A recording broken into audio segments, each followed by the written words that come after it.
आणि हे करत असताना कुठेतरी राजकीय वळण, राजकीय चिखलफेक होत असताना आज आपण कुठेतरी पाहतोय। आणि महाराष्ट्राची क्रीडा संस्कृती ही निकोप आणि खेळकर राहिली पाहिजे ही भूमिका आम्हा सर्व क्रीडा संघटकांची आहे। आणि त्या दृष्टीने आज या ठिकाणी मला खेद वाटतो की कुठेतरी राजकीय रंग उडवले जात आहेत आणि त्याचं खऱ्या अर्थानं स्पष्टीकरण करण्यासाठी आम्ही पत्रकार परिषद घेतोय। आपण जर बघितलं की 2013 साली सन्माननीय नामदार अजितदादा पवार साहेब हे महाराष्ट्र ऑलिम्पिक असोसिएशनचे प्रथम अध्यक्ष म्हणून त्यांनी धुरा सांभाळली आणि त्याच्यानंतरचा जर आपण चढता आलेख बघितला आज तागायत गेल्या 12 वर्षाचा, तर तो अतिशय आलेख हा देशामध्ये खूप वाढता आलेख आपण क्रीडा क्षेत्राचा पाहतोय। त्यामध्ये खेळाडूंचं मिळणारं त्या ठिकाणची गुणवत्ता असेल, त्यांचं मेरिट असेल, सुवर्णपदक असतील, त्यांना मिळालेले रोख पारितोषिकं असतील, त्यांना मिळणाऱ्या नोकऱ्या असतील, ह्याची उपलब्धी फार मोठी सन्माननीय नामदार अजितदादा पवार साहेब यांच्या माध्यमातून झालेली आपण पाहतोय। 2015 साली जर केरळची राष्ट्रीय क्रीडा स्पर्धा बघितलं तर त्यावेळेचा परफॉर्मन्स आणि नंतरची झालेली अहमदाबाद, गोवा आणि उत्तराखंड या 3 राष्ट्रीय क्रीडा स्पर्धेतील जर आलेख बघितला तर एक राज्य म्हणून देशामध्ये आपण सर्वोच्च स्थानी आहोत, प्रथम 1 क्रमांकावरती आहे।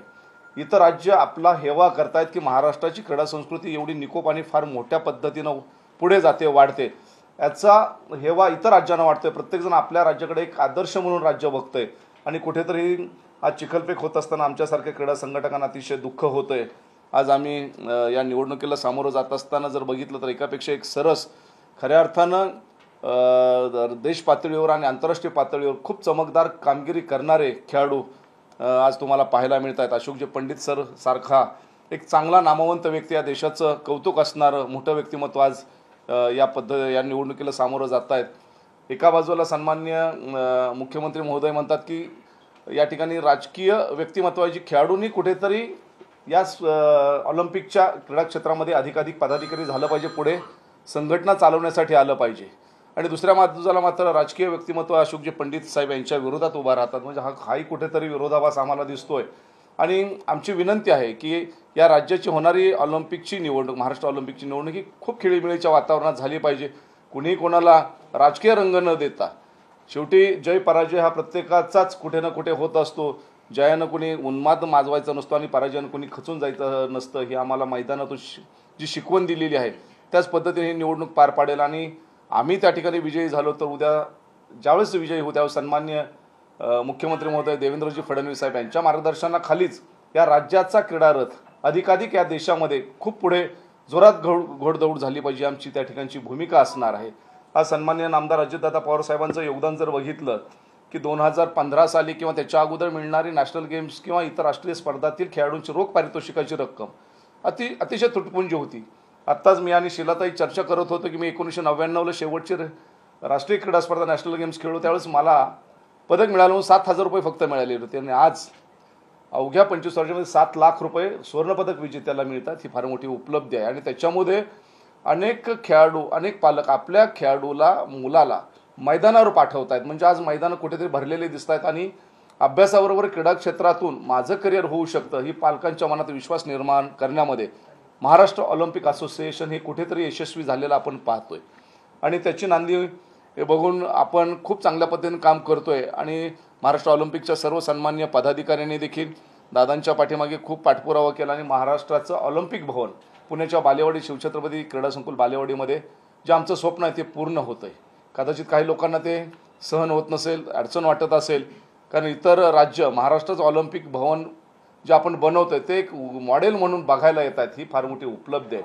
म्हणजे महाराष्ट्राची क्रीडा संस्कृती एका बाजूला आम्ही वाढवत असताना निकोप पद्धतीने ही निवडणूक पार पाडली पाहिजे, ही आमची मनापासूनची खूप चांगली इच्छा आहे। या ठिकाणी नॅशनल क्रीडा स्पर्धा असतील, आंतरराष्ट्रीय पातळीवरची खेळाडूंची चमकदार कामगिरी बघितली तर खूप मोठ्या प्रमाणात आज होताना दिसते। सन्माननीय देवेंद्रजी फडणवीस साहेब असतील, सन्माननीय अजितदादा पवार साहेब असतील, सन्माननीय क्रीडामंत्री महोदय असतील, यांच्या मार्गदर्शनाखाली मागील 1-1.5 वर्षात जर बघितलं 150 पेक्षा अधिक खेळाडू थेट नोकरी भरतीद्वारे शासनाच्या सेवेत हे महाराष्ट्र ऑलिम्पिक असोसिएशनच्या पाठपुराव्याच्या माध्यमातून नोकरी लागलेले देखील आपण पाहतोय।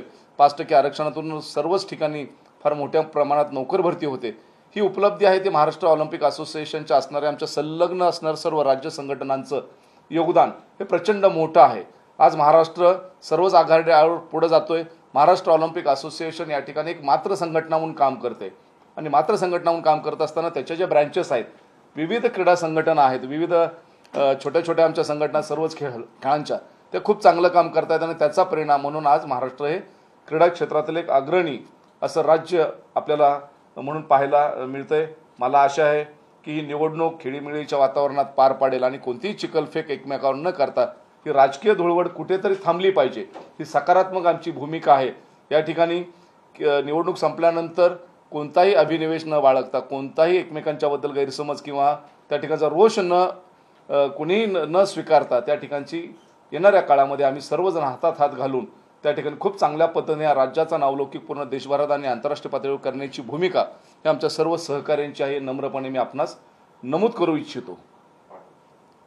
अशोक जी, आपण भी काय याच्या ठिकाणी आप पत्रकार महोदय, मैं कितने मुझे पहचानते हैं मुझे नहीं पता, मेरी थोड़ी मराठी वीक है इसलिए मैं हिंदी में बोल रहा हूँ. आप लोग को हिंदी तो आती ही होगी. आप लोगों के पास कोई स्पेसिफिक क्वेश्चन है कि मैं खिलाड़ू हूँ, ये राजकारण में क्या कैसे पड़ गया, तो मैं राजकारण से मेरा कोई लेना देना नहीं है. भारतीय जनता पार्टी और उसके पहले की जितने भी सरकार है उनका हमेशा कहना था खिलाड़ू प्रथम. हम लोग को एकदम टॉप पे बिठाया जाता है, हम लोग सबसे ऊपर है. हमारे फडणवीस साहब ने भी कुछ अभी 1-2 दिन पहले मैंने पढ़ा था कहीं, खिलाड़ू प्रथम. तो मैं सबसे उत्कृष्ट खिलाड़ू, मैं ऐसा मानता हूँ. अर्जुन पुरस्कार मुझे मिला था 1985 के अंदर. उसके बाद मेरी 6 एशियन गेम्स हुई, 6 कॉमनवेल्थ गेम्स हुई. मेरे पास 70 से ज़्यादा तो इंटरनेशनल मेडल है, 700 से ज़्यादा नेशनल मेडल है. आज भी मैं खेलता हूँ. जो गवर्नमेंट का हमेशा जो रवैया रहा है कि आप लोग आगे आइए, खिलाड़ू ने आगे आना चाहिए, खिलाड़ू ने चलाना चाहिए, राजकारणी का इसमें कोई रोल नहीं होना चाहिए. तो मेरा ये मानना है कि राजकारणी की ज़रूरत है कि उनके कॉन्टेक्ट हमारे से कई गुना ज़्यादा है.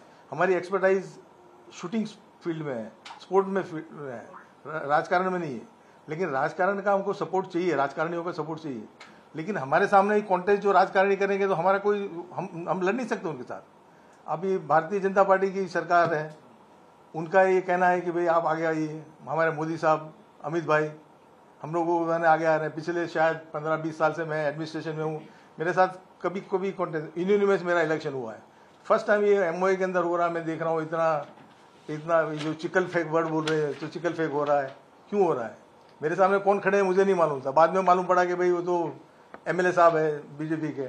मैं सोच रहा था कि वो शायद विड्रॉ करेंगे कि I don't want to contest with anybody.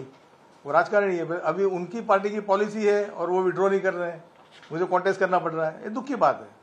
आपने बोला कि भाई यहाँ पर खिलाड़ी आगे आइए. कैसे आएंगे आगे खिलाड़ी जो आगे आएंगे तो भारतीय जनता पार्टी का या जो भी सरकार हो, मैं नहीं बोल रहा हूँ कि एक ही पार्टी का, तो उन्होंने फिर हमको सपोर्ट करना चाहिए, हमारे साथ कॉन्टेस्ट नहीं करना चाहिए.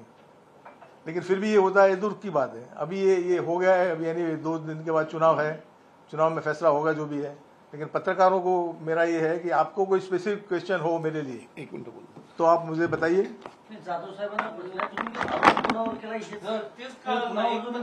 नाही, याच्यामध्ये आम्ही प्रेस जी घेतलेली आहे की काल मुरलीधर मोहोळ साहेब, सन्माननीय आमदार मुरलीधर मोहोळ साहेब आमचे क्रीडा क्षेत्रातील अतिशय जाणकार आमचे सहकारी आहेत. त्याचबरोबर सन्माननीय आमदार संदीपजी जोशी साहेब आमचे सहकारी, त्यांचे मार्गदर्शक आहेत. त्यांनी काल पत्रकार परिषद घेऊन बरेच त्या ठिकाणी सन्माननीय अजितदादा पवार साहेबांनी महाराष्ट्र ऑलिम्पिक असोसिएशनच्या कार्यशैलीच्या बाबत आक्षेप नोंदवलेले होते आणि जवळपास 13 कोटी रुपयाचा कुठेतरी भ्रष्टाचार झाला असं त्यांचं म्हणणं आहे. साधारणपणे 36वी, 37वी आणि 38वी राष्ट्रीय क्रीडा स्पर्धा नॅशनल गेमच्या संपन्न झाल्या, त्याचा हिशोब सादर केला नाही. त्या ठिकाणी जवळपास एका राष्ट्रीय नॅशनल गेम्सला जवळपास 4 कोटी रुपये खर्च सरासरी धरला तर ते 12-12.5 कोटी रुपये. हा खर्च सगळाच भ्रष्टाचार म्हणता येणार आहे का? तर अजिबात म्हणता येणार नाही. त्या ठिकाणी जर बघितलं हे पैसे कशासाठी वापरले जातात तर खेळाडूंच्या प्रवास खर्चासाठी, त्यांचे स्पर्धापूर्व प्रशिक्षण शिबिरासाठी, त्यांच्या त्या ठिकाणचं जे किट आहे, प्लेइंग किट आहे त्यांच्यासाठी, त्यांच्या डाएटसाठी, याच्यासाठी हे पैसे वापरले जातात. आणि त्याचा हिशोब आहे तो त्यावेळेस महाराष्ट्र ऑलिम्पिक असोसिएशन 36व्या आणि 37व्या राष्ट्रीय क्रीडा स्पर्धेचा हिशोब हा महाराष्ट्र ऑलिम्पिक असोसिएशनने सादर केलेला आहे. महाराष्ट्र ऑलिम्पिक असोसिएशनने फक्त 38व्या राष्ट्रीय क्रीडा स्पर्धेचा हिशोब राहिलेला आहे. त्यालाही 2 महिन्याची मुदत मागितली, ते देखील आम्ही जमा करतोय. हा उशीर का होतोय? तांत्रिक बाबी आहेत की महाराष्ट्र ऑलिम्पिक असोसिएशन खर्च करत असताना जे काही 20, 22, 25 विविध खेळांच्या खेळाडू विविध स्पर्धेच्या निमित्ताने त्या नॅशनल गेम्समध्ये सहभागी होत असतात, त्या खेळाडूंचा खर्चाचा स्पर्धापूर्व प्रशिक्षण शिबिर, स्पर्धा कालावधीत त्यांचं प्लेइंग किट असेल, शूज असतील, तत्सम ज्या आवश्यक बाबी आहे त्याचा खर्च हा त्या राज्य संघटनांच्याकडून महाराष्ट्र ऑलिम्पिक असोसिएशनला प्राप्त होतो. महाराष्ट्र ऑलिम्पिक असोसिएशन तो खर्च संबंधित राज्य संघटनेच्या खात्यावर वर्ग करत असते आणि ही प्रोसेस आहे. आणि त्याच्यामध्ये काल मोहोळ साहेबांनी जे सांगितलं तर त्यांच्या देखील संमती असणाऱ्या बऱ्याच राज्य संघटनांनी आज तारखेला कोणताही हिशोब महाराष्ट्र ऑलिम्पिक असोसिएशनकडे सादर केलेला नाही. आणि राज्य संघटना जर हिशोब सादर करत नसतील तर महाराष्ट्र ऑलिम्पिक असोसिएशन शासनाकडे तो खर्च सादर करू शकत नाही. तांत्रिक बाबी आहेत, याच्यामध्ये कोणताही भ्रष्टाचार झाला असं म्हणता येणार नाही. याच्यातून क्रीडा क्षेत्राकडे बघण्याचा नकारात्मक दृष्टिकोन हा सकारात्मक झाला पाहिजे, ही भूमिका आमच्या पत्रकार परिषदेच्या निमित्तानं आहे. नाही, पण तुम्ही मगाशी मुख्यमंत्र्यांचं कौतुक केलं, अजितदादांचं कौतुक केलं, हे म्हणतात की भाजपचे आमदार निवडणुकीत माझ्या विरोधात उभे आहेत. म्हणजे तुमचा नक्की आरोप नाही, ते मी जे बोललो त्यासाठी माझा क्लॅरिफिकेशन मागा. दिस इज माय पर्सनल ओपिनियन. बराबर है. राजकारणीने जो खिलाड़ू को आप बुला रहे हैं कि आप आइए एडमिनिस्ट्रेशन के अंदर ये चलाइए, तो आप जब हमको आह्वान करते हैं, कोई सरकार हो, तो हमको आह्वान करते हैं तो एट द सेम टाइम हमारे सामने कंपटीशन मत करिए. आप हमको वेलकम करिए. मैं छोटा मोटा खिलाड़ी नहीं हूँ, मैं वरिष्ठ हूँ और अर्जुन अवार्डी हूँ, मेरी अचीवमेंट्स है बहुत. और आप भी मेरे साथ में कॉन्टेस्ट करोगे तो हम आपके साथ कैसे टिकेंगे? आपके नहीं, इनका जो भी कहना है वो बाकी उसके लिए आप उनको पूछिए. मैंने मेरे बारे में प्रेस घेत असताना ते आमचे वरिष्ठ सहकारी आहेत आणि त्यांचं क्रीडा क्षेत्रात योगदान पाहतात. त्यांनी जे मत व्यक्त केलं की एका बाजूला शासनाची भूमिका आहे की अधिकाधिक चांगल्या खेळाडूंनी, क्रीडा संघटकांनी आमच्या राज्य संघटनांचं पदाधिकारी झालं पाहिजे आणि त्यांची भूमिका रास्त आहे या ठिकाणी जी मांडतायत ती. त्यांची योग्य भूमिका मांडली ना, की एक उत्कृष्ट खेळाडू, एक संघटक म्हणून ते निवडणूक लढवतात. समर्थन होना ही पड़ेगा. जो मैं बोल रहा हूँ फैक्ट है, और जिसको डाउट हो तो मैं बताता हूँ, डाउट क्लियर करता हूँ. आप कोई भी सरकार हो, उन्होंने आप बताइए मुझे कि ये खिलाड़ू प्रथम, खिलाड़ू को आपने बहुत ऊपर पदवी देके बिठाया हुआ है, तो फिर वो खिलाड़ू को आप लेके चलिए ऊपर.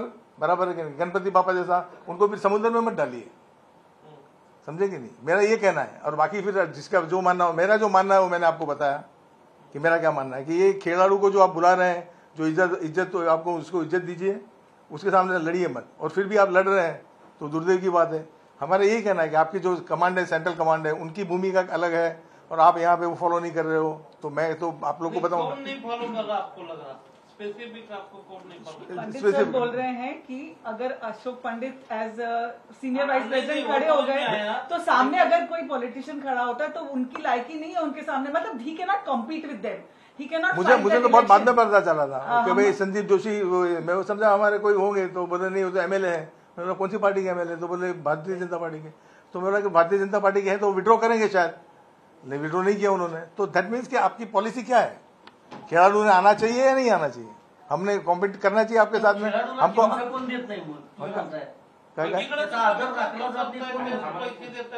राजकारण्यांनी यायला नको. नहीं, ऐसे नहीं. पंडित साहब ने क्या बोला है, आप अभी आप घुमाइए मत उसको. पंडित साहब क्या बोल रहे हैं? आई एम टॉकिंग टू हिम. आपने बोला वो घुमाइए. हम ये बोल रहे हैं, मैं आपको बोल रही हूँ. देखो आप लोग पहले से ही थोड़ा खिलाफ बोल रहे हैं. आप बायस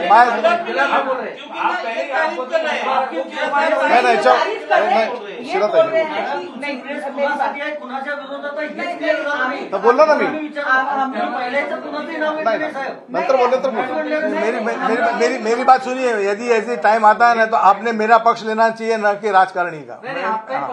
हाँ बराबर, तो लीजिए. मुझे ऐसा नहीं लग रहा. आप बोल रहे थे मैं मान रहा हूँ, लेकिन बाकी मुझे नहीं लग रहा है.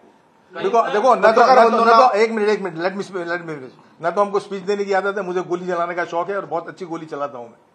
हम स्पोर्ट्स पर्सन है, हम देश का नाम रोशन करते हैं. हमारी जो भी हमारी काबिलियत है उसके अंदर. वी आर नॉट राजकारणी. हमको राजकारणी का सपोर्ट पूरा चाहिए. उनके बगैर चल नहीं सकता, कोई भी चीज नहीं चल सकता. आज अजीत दादा के लिए हमारे रिगार्ड्स है. As a president he has done lot for the sport. उसके लिए अदरवाइज हमारा और कोई लेना देना है. मैं कोई पार्टी से बिलोंग नहीं करता हूँ. मैं राज्य से बिलोंग करता हूँ. महाराष्ट्र राज्य मेरा राज्य है और महाराष्ट्र राज्य में कोई भी पार्टी आएगी, हमारी भाजपा आएगी या कांग्रेस आएगी या दादा की पार्टी आएगी, उससे हमारा कोई लेना देना नहीं होता है.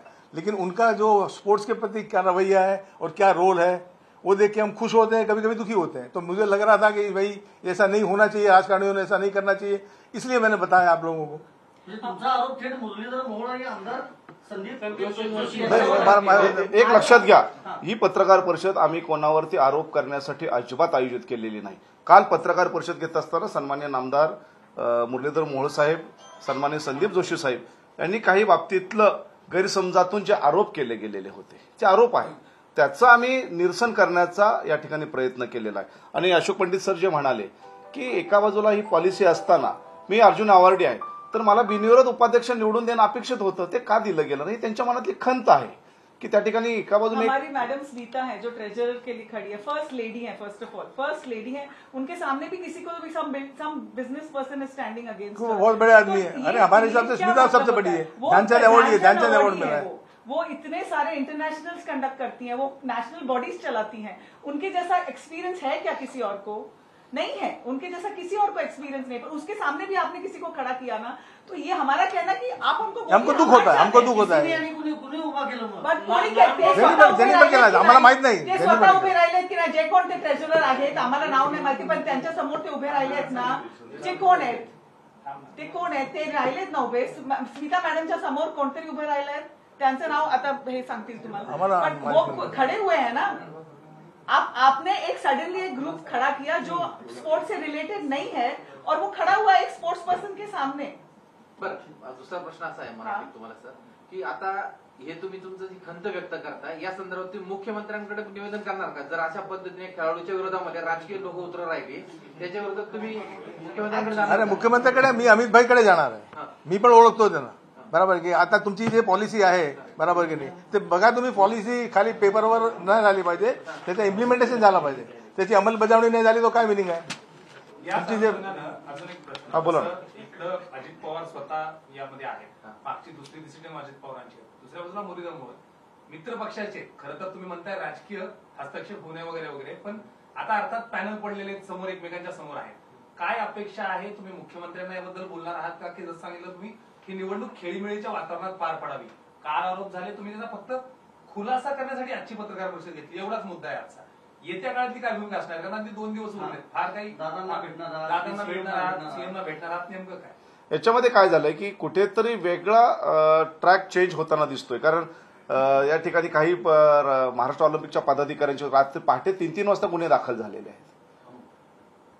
गुन्हे दाखल झाले, काही लोकांचे आज बेलही झालेले आहेत. म्हणजे ही जी आहे ना, असे गुन्हे कधी ऑलिम्पिक असोसिएशनच्या अंतर्गत कधी दाखल झालेले नाहीत. पण असे गुन्हे दाखल होणार असतील रात्री अपरात्री, त्याच्यावर केसेस दाखल होणार असतील तर चांगले क्रीडा संघटक मैदानात उतरणारच नाहीत, येणारच नाही. ते म्हणतील नको आम्हाला हे क्रीडा क्षेत्र. आणि राजकीय व्यक्तिमत्व आम्हाला राजाश्रय नक्की हवा आहे, पण तो सकारात्मक कारणाच्यासाठी पाहिजे. त्याच्यातून जर आम्हाला त्रास होत असेल, आमच्यावर गुन्हे दाखल होणार असतील, विनाकारण दोषारोप होत असतील, विनाकारण भ्रष्टाचाराचे आरोप होत असतील, तर हे क्रीडा क्षेत्र नको म्हणण्याची वेळ आमच्या सर्व संघटकांच्या वरती येणार आहे. हो, याच्यामध्ये नामदेव शिरगावकरांच्या वरतीच त्या ठिकाणी पहाटे 3च्या दरम्यान गुन्हा दाखल झालेला आहे. ते मला वाटतं त्याची बेल आजच झालेली आहे आणि ते महासचिव आहे. खरं तर खजिनदार हा सगळ्या गोष्टीला जबाबदार देखील असतात, पण खजिनदाराचा उल्लेख कुठेच नाही. किंवा कार्यकारी मंडळ, त्याला मान्यता देणं पूर्ण कार्यकारी मंडळ, 21 लोकांचं कार्यकारी मंडळ असतं जे आता बाय इलेक्टेड आहे. मग त्याला जबाबदार कोणच धरत नाही. फक्त एकाच व्यक्तीला न धरता त्या ठिकाणी सभागृहाची देखील सगळी जबाबदारी असते. आणि भ्रष्टाचाराला पाठबळ देण्याचं काम आम्ही कोणी करत नाही. जर कोणी भ्रष्टाचार केला असेल तर नक्की त्याला योग्य त्या शासन निर्णयाप्रमाणे योग्य त्याच्यावर कारवाई झाली पाहिजे. मग गुन्हे दाखल करून सत्ताधारी लोक तुमच्यावर दबावात गेले असं तुम्हाला म्हणायचं आहे का? सत्ताधारी आम्ही विरोधक कुठे आहोत? आम्ही काय आता तुम्ही हे भाजपचे नाव नाही, याच्यातून चिखलफेक होत असताना एकमेकांच्या कुरघोड्यामध्ये क्रीडा संघटकांचा जीव जाता कामा नये, त्यांच्या मलिन प्रतिमा होऊ नये, आमची भूमिका आहे त्या ठिकाणी. ते कोणी असू देत, विरोधी पक्षाचे असू देत, सत्ताधारी असू देत, सर्वांना घेऊन आम्हाला क्रीडा क्षेत्राचं नाव पुढे करायचं. गठबंधनची सरकार आहे, जास्त ते विरुद्ध बोलू शकत नाही. ऍज अ फ्रँकली आउटसाइडर मी बोलतोय, बरोबर का नाही? आणि आणखीन आम्हाला आशा तुम्हाला सांगतो मी, म्हणजे म्हणे अमित भाईचा काय होता की कटुता नहीं आनी चाहिए. मी पण गुजरातचा आहे, बराबर की. तो कटुता नहीं आनी चाहिए दादा, बराबर की नहीं. तो इन लोगों को कटुता नहीं आनी चाहिए, तो अपना भी रोल होना चाहिए. अभी ज्यादा एक दूसरे को बोल के गृहमंत्री जब मुंबई में आए तो उन्होंने बोले थे अपने को कोविड की सरकार नहीं ले जाएंगे, खुद के बलबूते पे आना चाहिए, तो उसका एक पहल है. नहीं, वो अलग चीज है. देखिए ये सब चीजों में राजकीय अँगल याच्याकडे अजिबात बघत नाही.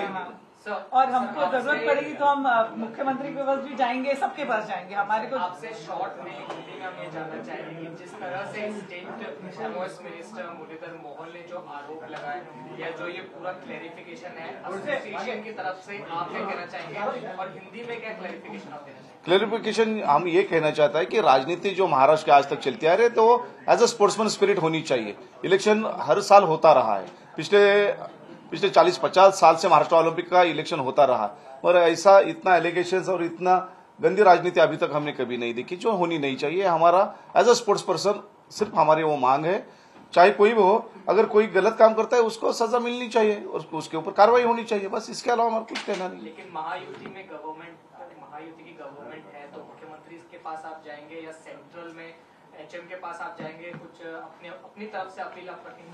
नहीं, हम यहाँ पे हमारे जो सीएम साहब है देवेंद्र जी फडणवीस साहब और अजित पवार साहब दोनों से भी रिक्वेस्ट करेंगे कि एज अ स्पोर्ट्समैन स्पिरिट है, आज भी परसों इलेक्शन है, विदाउट वोटिंग इलेक्शन यूनानिमसली भी होता है, तो भी हम उसको मानने के लिए तैयार हैं और हमारे लिए अच्छी खुशी की बात है। Thank you.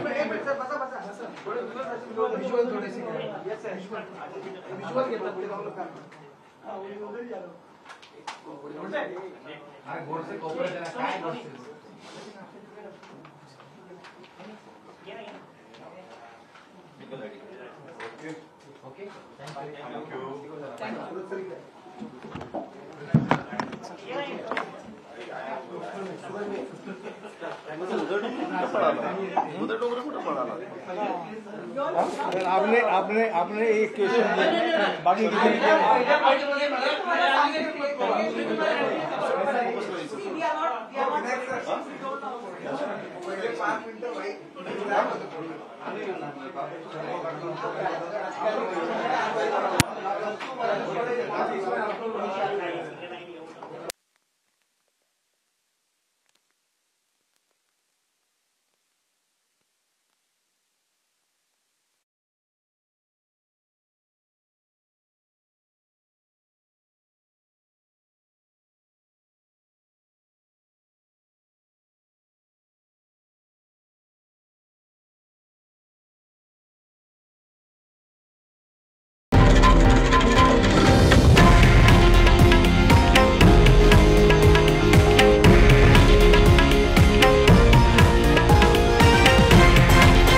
हे आहे देशातील नंबर 1 न्यूज नेटवर्क आणि आपण पाहत आहात TV9 मराठी, एकमेव।